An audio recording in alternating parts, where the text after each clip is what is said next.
Hello बच्चों। यहाँ लिखा है siren creates a sound level of 60 decibel at a location 500 metre from the speaker.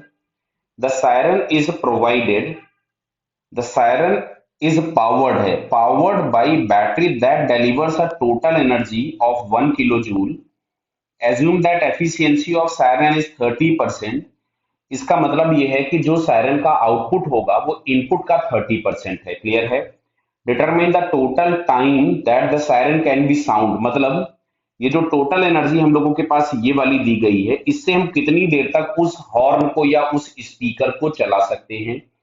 तो सबसे पहले हम लोगों को यहां से दिया था लाउडनेस, तो लाउडनेस को हम लोग लिखते थे 10 log to the base 10 I upon standard intensity I naught. वैसे ही आप लोगों को क्वेश्चन में दी जाती है, जो स्टैंडर्ड इंटेंसिटी होती है वो 10 to the power -12 वॉट पर मीटर स्क्वायर होती है। क्लियर।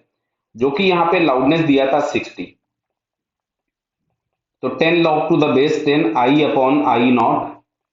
तो यहां से हम लोग इसको लिख सकते थे 6 log to the base 10 I upon I naught. फिर log की अगर हम प्रॉपर्टी यूज करें, तो log की प्रॉपर्टी यूज करके हम लोग यहां से लिख सकते थे I upon I naught is equals to 10 to the power 6। तो आई इज इक्वल्स टू हो जाएगा 10 to the power 6 into 10 to the power -12। ये आई नॉट उधर चला जाएगा। क्लियर। तो यहां से हम लोगों के पास जो सायरन की पावर, सायरन की इंटेंसिटी आ गई, वो हम लोगों के पास ये आ गई। क्लियर। अब जो पावर डिलीवर कर रहा होगा सायरन, समझना बात को, तो इंटेंसिटी इज इक्वल टू लिखते थे पावर अपॉन एरिया। तो पावर के लिए क्या हम लोग इंटेंसिटी इंटू एरिया लिख सकते हैं। तो इंटेंसिटी हमारे पास हो गया 10 to the power -6, और एरिया हम लोगों के पास अगर एक स्फीयर में डिवाइड हो रहा होगा पूरी एनर्जी या पूरी पावर, तो इसको हमने 4 pi r² लिख दिया। ये हमारे पास पावर आ गया। एक बार मैं इसको और लिख लेता हूं, तो this one is 10 to the power -6 4 into pi into distance हम लोगों के पास दिया था 500 मीटर। तो 500 मीटर का अगर हम स्क्वायर करेंगे तो हो जाएगा 25 इंटू 10 to the power 4। दिख रहा बेटा ये। अब देखो अच्छा ध्यान से, यहाँ पे 25 इंटू 4 हो जाएगा 100, और ये 10 to the power 4, तो ये 6 हो जाएगा 10 to the power। तो फाइनली हम लोगों के पास जो पावर मिली, power output, that is pi watt. Clear है। अब जो हम लोगों ने कभी पढ़ा था कि power is equals to energy upon time.